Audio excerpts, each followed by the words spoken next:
Fernando Tatis Jr. and Shohei Ohtani are both going to be battling for the NL MVP. Tatis, he almost went to the third deck in Petco yesterday. Aaron Judge, I mean, has he secured his MVP already? 27 home runs. But Gunnar Henderson of the Orioles, they absolutely bodied the Yankees. It was embarrassing. Bobby Witt Jr. and Royce Lewis will not stop raking. And of course, we're going to have to recap that awesome game down in Rickwood Stadium, the oldest remaining ballpark that's still being used in all of America. Someone, by the way, almost hit a baseball 500 feet. We're going to talk about all of that and more in today's MLB Recap. Remember, Recap is presented by SeatGeek. Use code Fuzzy to save 20 bucks off all of your tickets. And also, if you like daily fantasy sports, be sure to download Underdog Fantasy. And if you use my code Fuzzy, new users will get a $250 bonus cash credit and a free pick'em. Don't miss out on that. It's free. It's kind of crazy that the Orioles have been as good as they have been this year, and that's considering the fact that they have been slapped around by the baseball gods with injury after injury. Kyle Bradish, who has been insane. He came back with vengeance from the IL with a 2.7 ERA and a 12.1 strikeouts per nine. Unfortunately, he's going to be missing the rest of 2024 and 2025 with Tommy John surgery. He joins John Means and Felix Bautista as important Baltimore pitchers on the shelf with Tommy John. Tyler Wells, I don't remember if he had Tommy John, but he's another pitcher on the shelf. Dean Kremer has missed a lot of time. The Orioles pitching staff has been decimated, but shout out to them. They're winning ball game after ball game. The Orioles made a trade for Corbin Burnes, and thank God that they did that. Now, staying with the team that they got Corbin Burnes from, the Brewers, they're losing rookie Robert Gasser for 2025 as well. He also needs Tommy John. He had a 2.5 ERA in 28 innings. So we've talked about this in length over the course of this season. What do you think is causing all of these arm injuries? Is it the increase in spin rate? Is it the emphasis on velocity, trying to strike out as many guys as humanly possible? Or is it the pitch clock? What is causing this? Let's make our way down to Rickwood Field down in Alabama. This is the oldest ballpark still in use in all of America. Willie Mays, he began his professional baseball career on this very field. Now, ESPN, they did not put home run distances in the box score, and they usually do that, so I don't know if they were using juice balls or they couldn't track how far this Brendan Donovan two-run home run was hit. They said it went 498 feet at 122 miles an hour.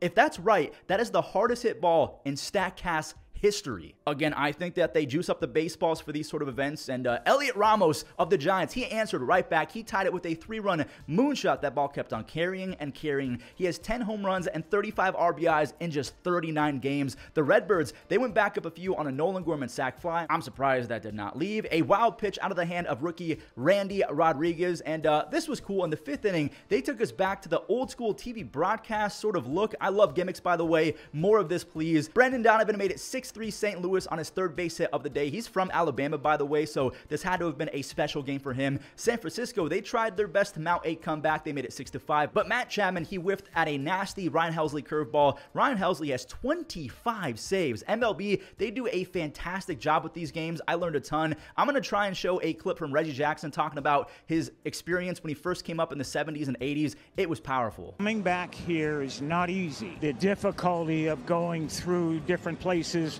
where we traveled. Fortunately, I had a manager and I had players on the team that helped me get through it.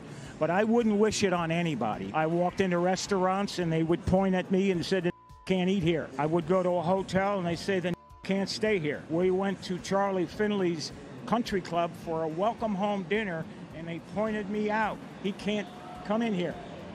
Finley marched the whole team out. If I couldn't eat in the place, nobody would eat. We'd get food to travel. If I couldn't stay in a hotel, they'd drive to the next hotel and find a place where I could stay. Had it not been for Raleigh Fingers, Johnny McNamara, Dave Duncan, Joe and Sharon Rudy, I slept on their couch 3-4 nights a week for about a month and a half. Finally, they were threatened that they would burn our apartment complex down unless I got out.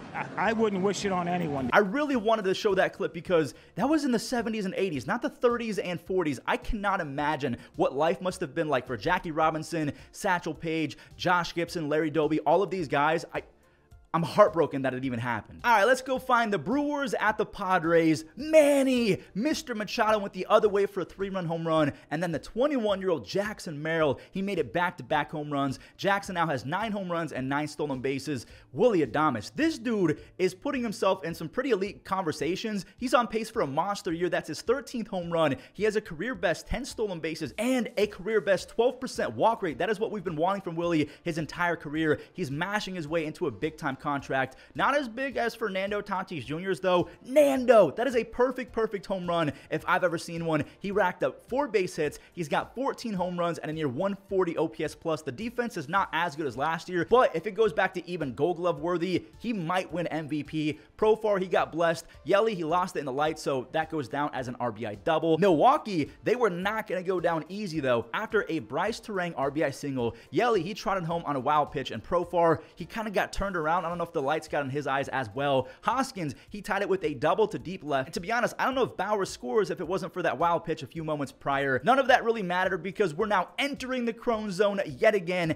Jake Cronenworth, I cannot be happier for this guy because last year he had 10 home runs and 48 RBIs in 127 games. This year he has 11 home runs and 47 RBIs in 74 games. So he's matched last year's production in 50 fewer games. I almost had to do a double take or a triple take when I saw the box score of this next game, especially because the Yankees had rookie sensation Luis Hill on the bump, and out of nowhere, he went from unhittable to very hittable at the worst moment as well. The Yankees had to step up, and Ryan O'Hearn, he plates Gunnar Henderson. Cedric, he hit his first home run of the year. He saved it for, of course, the Yankees. And the Orioles, they kept pouring it on. Ryan Mountcastle, he clutched up with the bases loaded. That is a base-clearing triple that almost hit the umpire, by the way. Luis Hill's final pitch sailed on him. He hit Jordan Westburg. It is now 7-0 because the bases were loaded. His ERA went from 2.03 to 2.77. Gleyber and Judge, they kind of saved some dignity momentarily. They got cooking. Judge has 27 home runs.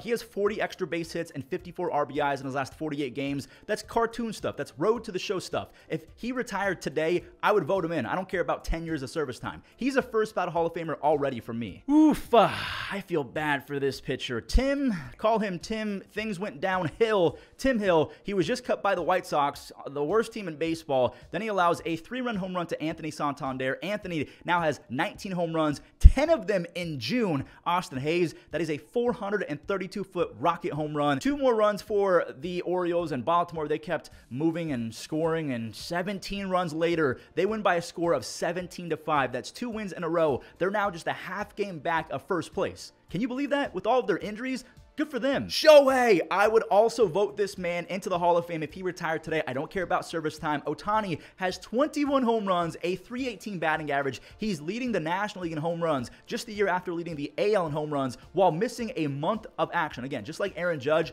first ballot Hall of Famers. They're going to cartwheel despite the fact that they might not even come close to even 2,500 base hits, 2,300 base hits. Andy Pages, he keeps adding to his Rookie of the Year resume. Who do you think is the NL Rookie of the Year if the season ended today? Also, the same thing for the AL. Who do you think are the Rookie of the Years right now? Will Smith, 450 feet. By the way, that's career home run number 102. I wish I would have known that he hit number 100 a few days ago. If I talked about it, cool. If I forgot, I'm sorry. Okay, Freddie. Freddie Freeman makes it back-to-back home runs. His batting average is back over 300. The world can spin again. He's hitting 307 with the 148 OPS plus since 2013. I know Colorado didn't win, but I do want to show off Ryan McMahon taking over the game. Check out this play at third base. He contorts his body. He makes a ridiculous throw. He robs Vargas or Rojas, I can't remember who it was, and then he went 462 feet lefty. This dude has 13 home runs. He's top 3% in average exit velocity, and he's always playing great defense. Evan Phillips, he comes in, he seals the deal. He strikes out 2 during his 12th save of the year. Now, I do want to mention, because we've talked about a lot of injuries, Clayton Kershaw, he's almost back.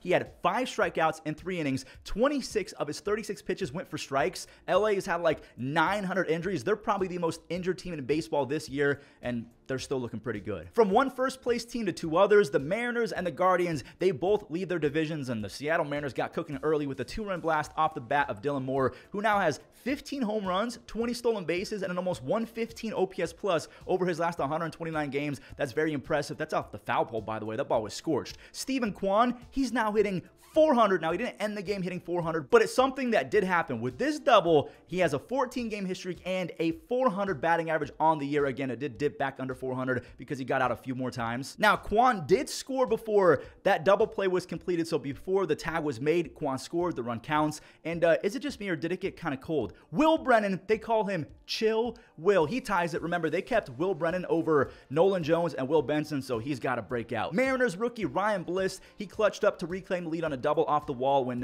Andres Jimenez. This ball is not coming back. Cleveland, they're #1 in all of baseball in home runs with 2 outs and runs scored with 2 outs. Here's another one. Josh Naylor, he ripped an RBI double down the right field line. Make it another 2-out home run. Will Brennan's first career multi-home run day ups his batting average over the last 13 games to 341. Over that same 13-game stretch, he has a 975 OPS. So he's breaking out. Emmanuel Clase, he worked an easy 1-2-3 ninth inning for his 22nd save. So both Emmanuel Clase and Ryan Helsley have more saves than the White Sox have wins. I wish I was joking, but Chicago currently has 20 wins, and Jordan wanted to make sure that his team did not give them win number 20. He just went 440 for homer number 15. He has a career 163 OPS plus, and he doesn't always have to go 400 feet. That was hit 5 feet, and he got on base with a single. Chris Flexen, he did work around that, though. He allowed just 1 run over 5 innings, and he wasn't done. His offense actually stormed back to grab a lead. Luis Robert Jr., there he is with an RBI double, and Andrew Vaughn, he singled in the go-ahead, and I wonder if Andrew Vaughn is going to be made available over the trade deadline. Who knows? Flexen, he went out for the 6th inning, and he punched out 2 more Astros, so he had 6 strikeouts over 6 innings. Just a home run to Jordan all the way in the 1st inning. Here comes the Astros, though. Dubon, he doubled, and look at how awful this pitch was. The catcher was set up 18 feet outside, one of the worst misses I've seen in quite some time. Jordan, his third base hit snuck past the infield, that ties it, and Bregman, he got to third base. All Sosa has to do is make this play. Lenine makes a terrible play. It makes sense. They're the White Sox. Like, is that mean? I don't really care. The Stros, they take the lead. They're handed another free run on a Jeremy Pena bases loaded walk. Hader, back-to-back strikeouts to begin the 9th inning. Then a line drive to Bregman ends it. The Astros have won 2 games in a row. The Mariners have lost 2 games in a row. Imagine if Houston just went on a magical run and they won the AL West all over again. This is not Freddie Freeman. This is Freddie Fermin. I genuinely did not know that he could do this. He didn't hit just 1 home run.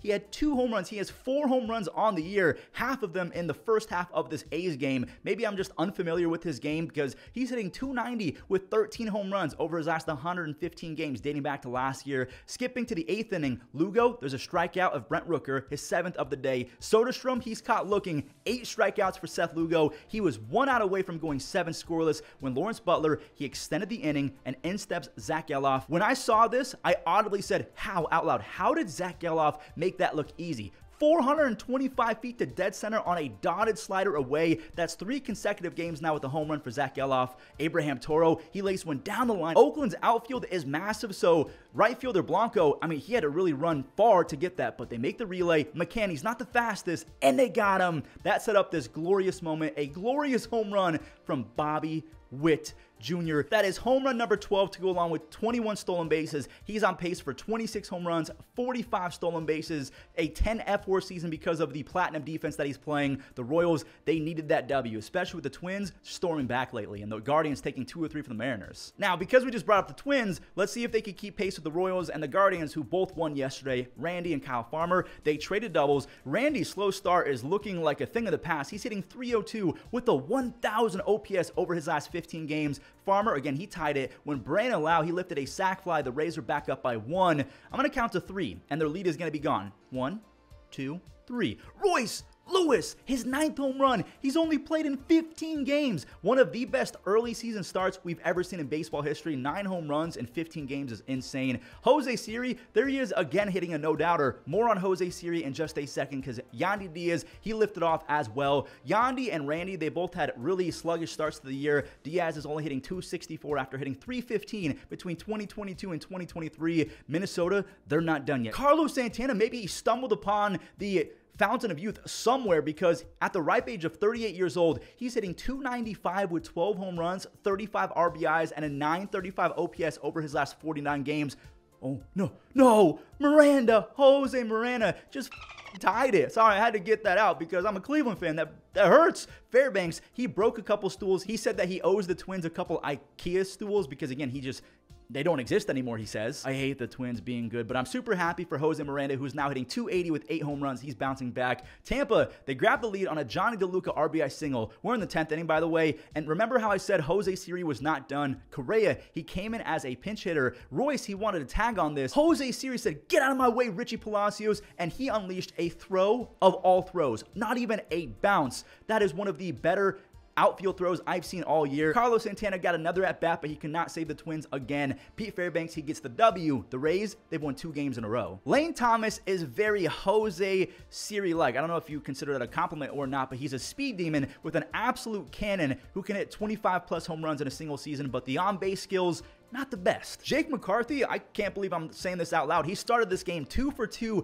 versus lefties. He has been much better this year across the board. Blaze Alexander, he laid the bunt down, and Meneses, he could not handle the throw after that. So all Tucker Barnhart has to do is simply single, and he does it right there. Jake scores, and check this out. This is why you sign Randall Grichuk. He goes to left field, 2 RBIs. He's hitting .320 with the 141 OPS plus versus lefties this year, which is down from last year when he had a .330 batting average and a 165 OPS plus versus southpaws. He's basically the modern day Brandon Guy, or someone who destroys lefties, and that's kind of it. Kevin Newman's 2-out RBI made it 4 runs, and hold up, Jesse Winker's second Oppo Taco of the series cut it back to a 2-run deficit. Nope, Christian Walker, he is seriously challenging for an all-star start. Now, it's going to be super tough because you got to face guys like Freddie Freeman, Bryce Harper, but Walker now has 17 home runs and 7 outs above average defensively. He's a power defense monster. I tried to tell you, there he is. He ends it with an insane leaping snag. Sewald, by the way, Paul Sewald, he now has 14 saves, a 0.74 ERA. The Arizona Diamondbacks have won 3 series in a row. Well, that does it for today's recap. I know it wasn't the longest one because there weren't as many games. I can't control that, but thank you guys so much for watching. If you enjoyed or you watched all the way until the end, do me a favor, leave a like, hit that subscribe button if you're brand new, and enjoy the Web Gems. Have a great day. Oh, what a catch there by Cabrera. 2 away. 1-2 is bounced fair, grabbed by McMahon, long throw to first base in time to get into right field. Haniger charges it, slides, and a 2. And this ball's well hit to right.